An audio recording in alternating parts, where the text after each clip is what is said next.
السيدة حبيب خضر. بسم الله الرحمن الرحيم. سيد الرئيس، المرجو منكم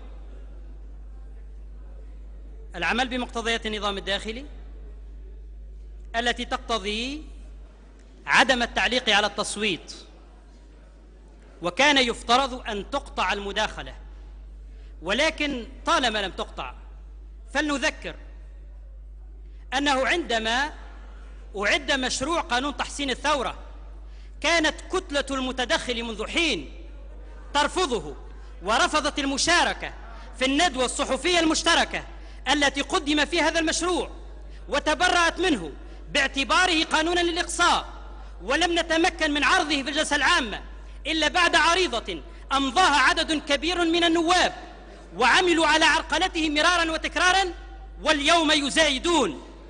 أقول اتركوا المزايدة جانبا، كل يقدر موقفه بما يراه خدمة للوطن وفاء للثورة، وشكرا.